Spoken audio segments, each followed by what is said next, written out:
Gold, trusted gold buyers. మీరు తాకట్టు పెట్టిన బంగారాన్ని విడిపించి ఈ రోజు ఉన్న మార్కెట్ ధరకు కొనబడను.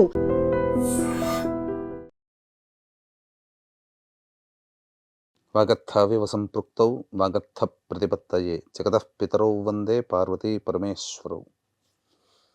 ఆదిత్యాయ చ సోమాయ మంగళాయ బుధాయ చ గురుశుక్రశనిభ్యశ్చ రాహవే కేతవే నమః.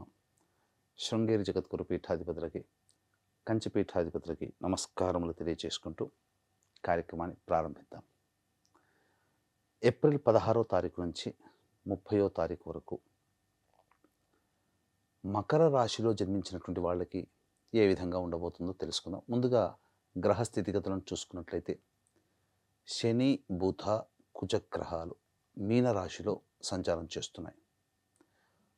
కుంభరాశిలో రాహు సంచారం, అలాగే కర్కాటక రాశి అంటే సింహరాశిలో కేతుగ్రహ సంచార ప్రభావం, మిథున రాశిలో గురు సంచారము, రవి మేషరాశిలో సంచారం చేస్తూ 19వ తేదీ వరకు కూడా మేషరాశిలో ఉంటే, శుక్రుడు 20వ తారీఖు నుంచి వృషభ రాశిలోకి సంచారం చేస్తూ ఉంటాడు. ఈ లెక్కన గమనించుకున్నట్లయితే మకర రాశిలో జన్మించినటువంటి వాళ్ళకి ప్రధానంగా కుజ శని గ్రహాలు చాలా అనుకూలంగా ఉన్నాయి. అంటే చేపట్టినటువంటి ప్రతి పనులలో విజయము, ధైర్యంతో ముందడుగు వేస్తారు. అన్ని విధాలుగా లాభసాటిగా ఉంటుంది. ఏలిన నాడి శని ప్రభావం తొలగిపోయింది. మంచి స్థితిగతులు ఉంటాయి. అన్ని విధాలుగా విజయాన్ని పొందుతారు చేపట్టిన ప్రతి పనులలో కూడా. అయితే అన్నీ ఉంటే ఎలా బాగుంటుంది? కొన్ని ఇబ్బందికర పరిస్థితులు కూడా పెడతాడు కదా. గురుగ్రహ రూపంలో మీకు అనుకూలత లేదు. గురువు అనుకూలంగా లేకపోవడం వల్ల ముఖ్యంగా శని, కుజగ్రహాలు ఫలితాలు ఇవ్వడానికి సిద్ధంగా ఉన్నాయి. కానీ గురువు అనుకూలంగా లేని కారణం చేత పెద్దల ఆగ్రహానికి గురవ్వడము, పని అయిపోతుంది అన్న సందర్భంలో పెద్దల ఆగ్రహానికి గురవ్వడము, లేకపోతే డిలే ఇన్ ప్రాసెస్ జరగడము, తద్వారా కొంత యాంగ్జైటీకి లోనయ్యేటువంటి అవకాశాలే ఎక్కువగా గోచరమవుతున్నాయి. పైగా బుధుడు కూడా అనుకూలంగా లేని కారణం చేత ధనపరమైనటువంటి మనీ రిలేటెడ్ థింగ్స్లో కాస్త ఇబ్బందికర పరిస్థితులు ఉండబోతున్నాయి. జాగ్రత్త పడండి. మిమ్మల్ని అట్రాక్ట్ చేసే ఆసక్తికర ప్రకటనల జోలికి వెళ్ళకండి. అలాగే అవసరం ఉంది, డబ్బులు నాకు అర్జెంటుగా కావాలి, ఎక్కువ వడ్డీ అయినా పర్వాలేదు అని చెప్పి కొసరిగా ఉండే వడ్డీల కోసం ఆశపడ్డారా? అసలు కోల్పోవాల్సి వస్తుంది. అందుకనే మనీ మ్యాటర్స్ విషయంలో 1-2 సార్లు ఆలోచించి మంచి నిర్ణయం తీసుకోండి. ఇక రవి ప్రధానంగా మేషరాశిలో సంచారం చేస్తూ అర్ధాష్టమ ప్రభావం. ఈ కారణం చేత గమనించుకున్నట్లయితే ఉద్యోగములో ఆందోళన అధికంగా ఉంటాయి. నిరుద్యోగస్తులు బాగా కష్టపడితే తప్ప ఉద్యోగం లభించలేనటువంటి పరిస్థితి. అభద్రతా భావం చేస్తున్న ఉద్యోగస్తులకి ఉంటుంది. కాబట్టి ఈ సమయంలో ప్రధానంగా దైవానుగ్రహం కావాలి. వృత్తి వ్యాపారాలలో ఉన్నటువంటి వాళ్ళు వ్యాపార విస్తరణ చేయడం కంటే ఉన్న వ్యాపారాన్ని కంటిన్యూ చేసుకోవడం చాలా మేలు అనే విషయాన్ని గమనించాలి. పెట్టుబడులు పెట్టడానికి అనుకూలత లేదు. ఈ సమయంలో స్పెక్యులేషన్స్ కానీ, వడ్డీల కోసం కానీ, స్టాక్స్ మార్కెట్లో పెట్టడం కానీ వాయిదా వేసుకోండి. సమయం అనుకూలంగా లేదు. ఏతావాత చూసుకున్నట్లయితే ఒక్క శని కుజగ్రహ ప్రభావము తప్ప, అలాగే శుక్రగ్రహ ప్రభావం. శుక్రగ్రహ ప్రభావం అనుకూలంగా ఉన్నటువంటి ఈ కారణం చేత కోల్పోయిన ప్రేమను తిరిగి పొందే అవకాశాలుంటాయి.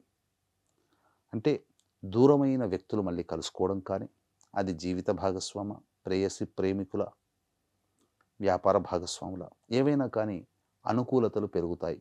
ఒకరిపై ఒకరికి ఎనలేని ప్రేమలు పెరుగుతాయి. అలాగే మీ యొక్క చేసే ప్రతి పనులలో జీవిత భాగస్వామి, వ్యాపార భాగస్వామి, ప్రేమికుల యొక్క సహాయ సహకారాలు సంపూర్ణంగా ఉండడం వల్ల మంచి పరిస్థితులు కలుగుతాయి అని చెప్పవచ్చు. అలాగే ఇక్కడ ప్రధానంగా కోల్పోయిన దాంపత్యము మళ్ళీ చిగురించే అవకాశం ఉంటుంది. దూరంగా ఉన్నటువంటి వాళ్ళు మళ్ళీ కలుసుకునే అవకాశాలు ప్రస్ఫుటంగా గోచరమవుతున్నాయి. అలాగే వివాహం కాని అబ్బాయిలకి, అమ్మాయిలకి సంబంధించి చూసుకున్నట్లయితే చాలా మటుకు శుభ పరిణామాలు అనేటివి కలుగుతాయి. సంతానం కోసం ఎదురు చూసేటువంటి వ్యక్తులకి చక్కటి సంతాన భాగ్యం కలిగే అవకాశం ఉంటుంది. ఏతావాత చూసుకుంటే కుజుడు, శని మరియు శుక్రగ్రహము తప్ప మిగతా అన్ని గ్రహాలు అనుకూలత లేవు. కాబట్టి దైవానుగ్రహాన్ని పొందే ప్రయత్నం తప్పకుండా చేయాలి. ఏ అవకాశం వచ్చినా దైవ దర్శనం చేసుకోండి, దానాది కార్యక్రమాలు చేయండి. దైవానుగ్రహం అందరికీ అందించాలనే సదుద్దేశంతో ఏప్రిల్ 20 అక్షయ తృతీయ రోజున సాయంకాలం 6 గంటలకి నవగ్రహాల యొక్క అనుగ్రహం కోసం సర్వదోష నివారణ పూజలు, హోమాలలో భాగంగా నవగ్రహ పాశుపత హోమం, మృత్యుంజయ హోమం, రుద్ర హోమం, సుదర్శన హోమం, లక్ష్మీ మూలమంత్ర సంపుటిత లక్ష్మీ సూక్త హోమాలు జరిపించి శక్తిపాతము చేసినటువంటి కరుంగలి మాల మీకు ఉచితంగా ఇవ్వడం జరుగుతుంది. అవకాశం ఉన్నటువంటి వాళ్ళు 20వ తారీఖు మధ్యాహ్నం 3 గంటల లోపల మీ గోత్రనామాదులు నమోదు చేసుకోవచ్చు.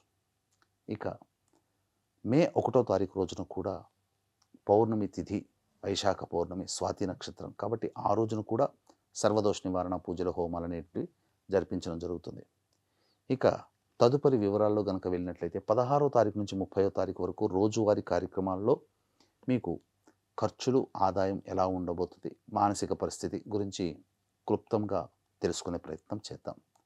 16, 17 తేదీలలో మీనరాశిలో చంద్ర సంచారం ఇది అన్ని విధాలుగా యోగదాయకంగా ఉంటుంది. సోదర సోదరీమణుల మధ్య, స్నేహితుల మధ్య ఉన్నటువంటి పొరపచ్చాలు తొలగి మీరు చేసే ప్రతి పనులలో వాళ్ళ సహాయ సహకారాలు పొందుతారు. రాని బాకీలు వసూలవుతాయి. ఆకస్మికమైనటువంటి ధన ప్రాప్తి మీకు కలుగుతుంది. అన్ని విధాలుగా ఖర్చుకు మించిన ఆదాయం లభించడం మంచి జరుగుతుంది. ఇక 18, 19 తేదీలలో ఉద్యోగస్తులలో అభద్రతాభావం పెరుగుతుంది. గృహ మరమ్మతులకి, వాహన మరమ్మతులకి ఖర్చులు, అలాగే గృహోపకరణాల కోసం ఖర్చులు, మీరు ఆశించిన ఖర్చు కంటే ఎక్కువగా ఖర్చులయ్యే అవకాశాలు ఈ యొక్క 18, 19 తేదీలో జరిగే అవకాశం. వాహనాన్ని నడిపేటప్పుడు జాగ్రత్తలు పాటించాలి. తల్లిగారి ఆరోగ్యం పట్ల శ్రద్ధ వహించాలి. 20, 21వ తేదీలలో ప్రధానంగా శ్వాస సంబంధముగా ఇబ్బందులు ఎదుర్కొనే అవకాశం ఉంటుంది. మీ ఆరోగ్యం పట్ల శ్రద్ధ వహించాలి. జ్వర పీడితులయ్యే అవకాశం ఉంటుంది. అలాగే సంతానం మూలకంగా ఖర్చుల సమస్యలు ఉంటాయని చెప్పవచ్చు. ఇక 22, 23 మరియు 24, 25 ఈ తేదీలలో రాని బాకీలు వసూలు అవ్వడం, ఖర్చుకు మించిన ఆదాయాలు ఉండడం, ఏ సమస్య వచ్చినా వెనుకాడకుండా ధైర్యంగా ముందడుగు వేసే తత్వం ఉండడం, అలాగే ఆర్థికపరంగా పుష్టిగా ఉండడం, విందులు వినోదాల్లో పాల్గొనడం, కుటుంబ సభ్యులతో ఆనందంగా ఉండడం ఇవన్నీ జరుగుతాయి. ఇక 26, 27 తేదీలలో మానసికమైనటువంటి ప్రశాంతత లోపిస్తుంది. ఖర్చులు అధికంగా ఉంటాయి. ఆకస్మికంగా ఇబ్బందుల్లో పడతారు. జాగ్రత్తలు పాటించండి. ఏ పని చేయాలన్నా ఆసక్తి ఉండదు. 28, 29, 30 ఈ తేదీలలో తండ్రి గారి ఆరోగ్యం పట్ల శ్రద్ధ వహించాలి. ఆస్తి సంబంధమైనటువంటి విషయాలు చర్చకు వస్తాయి. అలాగే విదేశీయానం, విదేశీ విద్యకు సంబంధించినటువంటి ప్రయత్నాలు కొంతవరకు ముందుకు సాగుతాయి. ఖర్చులు అధికంగా ఉంటాయి. ఏ తర్వాత చెప్పొచ్చింది ఏమిటంటే ఈ యొక్క మకర రాశిలో జన్మించినటువంటి వారికి సాధారణమైనటువంటి ఫలితాలు కలుగుతాయి. కాబట్టి దైవానుగ్రహం తప్పనిసరి. దైవానుగ్రహం కోసం ప్రతిరోజు కూడా దత్త అష్టక పారాయణము, నవగ్రహ స్తోత్ర పారాయణం రోజుకి 3 సార్లు పఠించండి అవకాశం ఉంటే.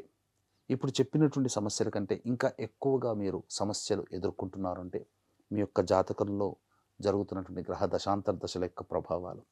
కావున దగ్గరలోని మంచి ఉపాసనా పరులైనటువంటి జ్యోతిష్యులను సంప్రదించి వారి సలహాలు సూచనలు పాటించండి. మంచి భవిష్యత్తును పొందుతారు. అవకాశం ఉంటే ఏప్రిల్ 20 అక్షయ తృతీయ, మే 1 వైశాఖ పౌర్ణమి రోజున మన పీఠం ఆధ్వర్యంలో జరిగే సర్వదోష నివారణ పూజలు, హోమాలలో గోత్రనామాదులు నమోదు చేసుకునే ప్రయత్నం చేయండి. సర్వం Shri Umamaheshwara పరబ్రహ్మార్పణమస్తు. And for more videos, Please subscribe to iDream. Please subscribe to iDream. Please subscribe iDream. And please subscribe to iDream. For more videos, subscribe to iDream. please like, share and subscribe to the channel. Congratulations, iDream. Subscribe to iDream. Subscribe to iDream. So subscribe to iDream Media. iDream ki iDream team andarki huge congratulations. Please subscribe iDream Media. Please subscribe to iDream. Subscribe iDream. Please subscribe to iDream. iDream అంటే నా కళల channel subscribe చేసుకున్న నోరు తిరుగుతలేదు, మీరైతే గంట గుర్తు కొట్టండి. For more such videos, please subscribe to iDream. Subscribe to iDream. Please subscribe to iDream. Please subscribe iDream Media. Please do subscribe to iDream. Please subscribe to iDream Media. For best entertainment and information, please subscribe iDream. And don't forget to subscribe to iDream.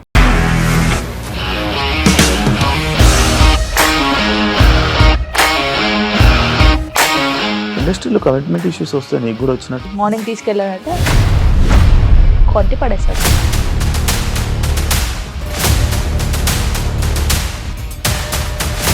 ఒక్కళ్ళు కూడా చూడలేదు ఈ cinema అని చెప్పడానికి కూడా చాలా ధైర్యం కావాలి. అది నిజం కదా, దాంట్లో ధైర్యం ఏంటి? ఇది నెక్స్ట్ డే ప్లేట్ మార్చేస్తే తప్పు కదా. As of now we are comfortable this అని నేను అనుకుంటున్నాను. రష్మిక గారిది మీది ఒకే ఊరు అంట కదా? నీకు కోపం వచ్చిందంటే బాగా తిట్టేత్తరా? తిట్టేద్దామండి. నిజంగా గేమ్ ని ఎలా చేంజ్ చేయగలిగారు? APSFC వాళ్ళకి 6 నెలల్లో నేను 6 లక్షలు కట్టా. బిజినెస్ చేయాలనుకుంటే it is as difficult as riding a tiger.